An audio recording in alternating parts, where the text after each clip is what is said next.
Eh bien, moi je m'appelle Alexandre Bompard. Je me suis installé il y a. Ça va faire un peu plus de 5 ans maintenant, en tant que tisanier.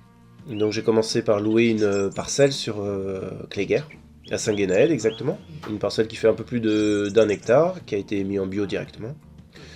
Et puis dans le même temps, j'ai trouvé un atelier sur Ponscorf pour faire toute la partie transformation, c'est-à-dire les mondages, euh, et puis la composition des mélanges et l'ensachage. Voilà, donc ouais, ça fait à peu près, oui, un peu plus de 5 ans maintenant que je suis installé.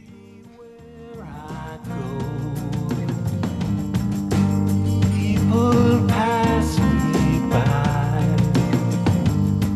They never know 'cause I'm invisible. J'ai un terrain sur Cléguer et un autre sur Guidel.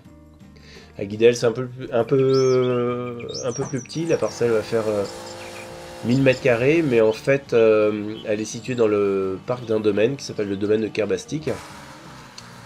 Et cette parcelle a d'autres caractéristiques en termes agricoles, c'est-à-dire qu'elle est plus séchante, et donc ça me permet d'y travailler d'autres plantes qu'à Saint-Guénaël.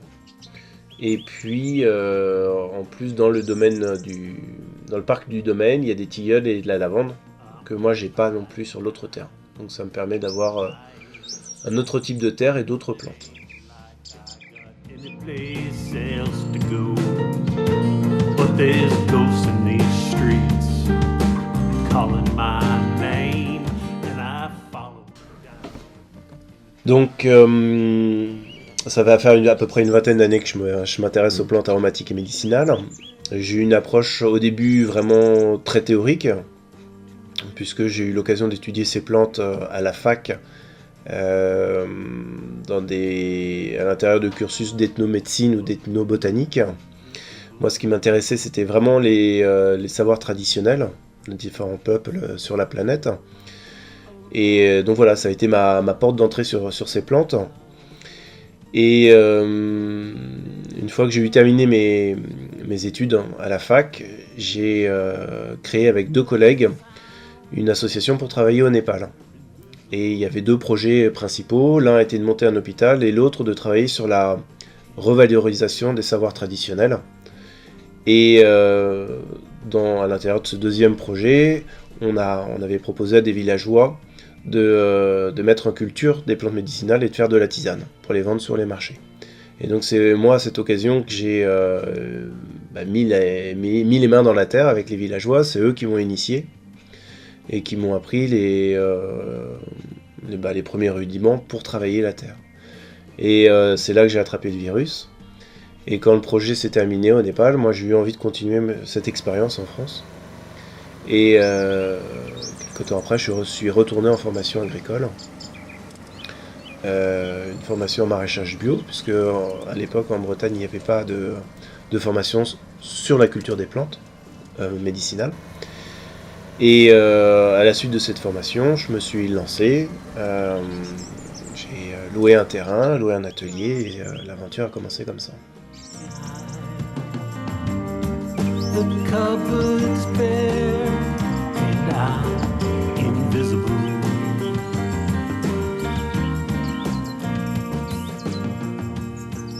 Alors j'ai eu la chance dans mon parcours d'être beaucoup aidé par une dame qui s'appelle Chantal Carnec, qui avait ouvert une dizaine d'années avant une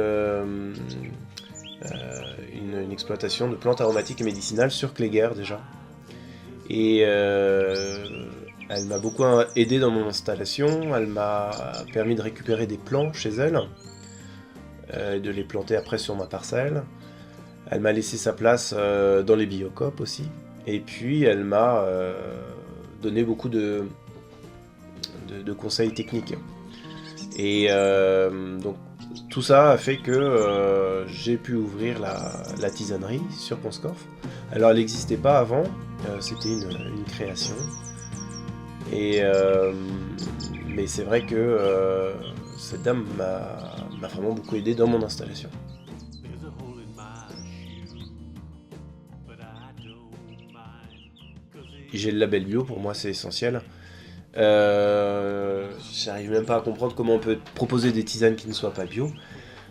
Parce que voilà, quand les plantes sont traitées, les feuilles absorbent forcément les principes actifs qui peuvent être mauvais enfin, de tout ce qui est de tous les traitements phytosanitaires en fait, et on les retrouve après dans notre organisme. Donc moi, les plantes avec lesquelles je travaille sont 100% bio, et voilà, qu'elles viennent de mon champ ou qu'on les achète à l'extérieur, en Auvergne ou dans la Drôme, nous c'est quelque chose d'ultra important, qu'elles soient vierges de tout pesticide et de tout traitement phytosanitaire.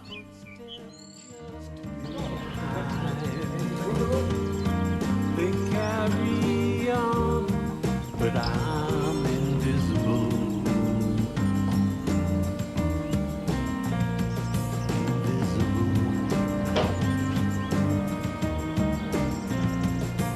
I'm taking my time.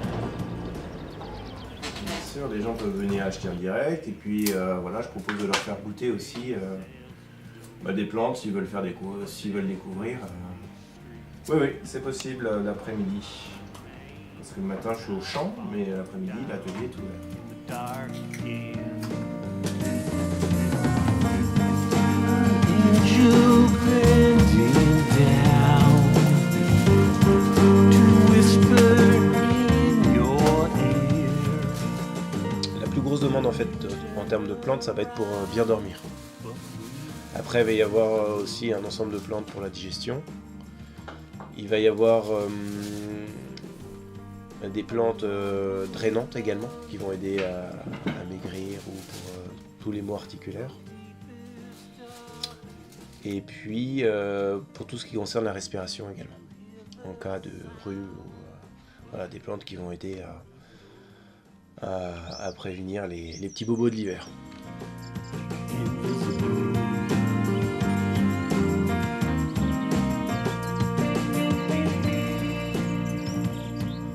Pour moi, c'est ça l'intérêt de mon métier. Et puis, c'est vraiment un métier où on vit dans les senteurs, qui est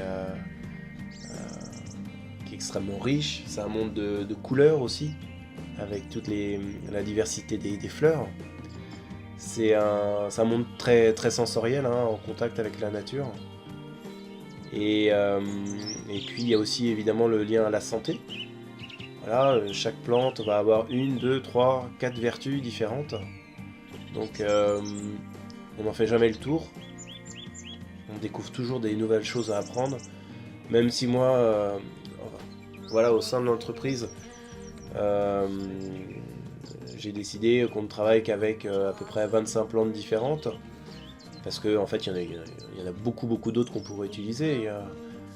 Il y en a près de 100, un peu plus de 145 qu'on peut utiliser en France.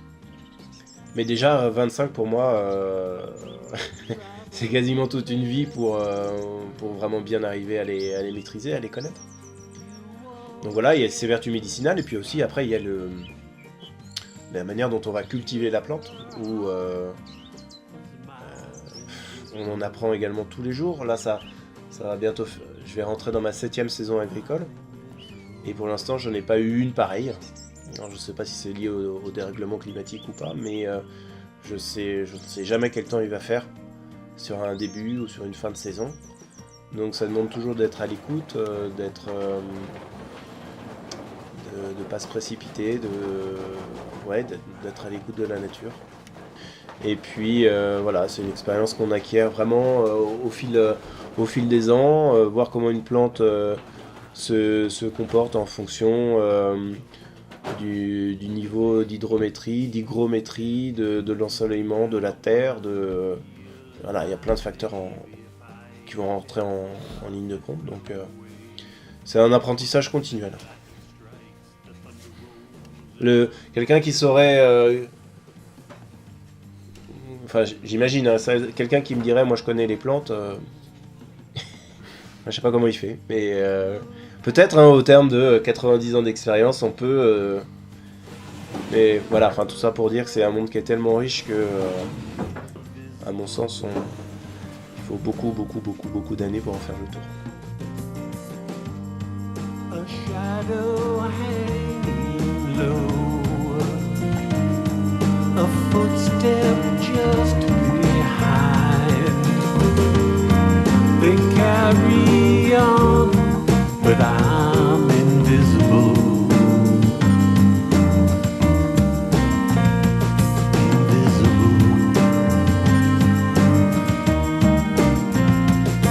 I'm taking my time, but I ain't slow, 'cause it ain't like I got any place else to go. But there's ghosts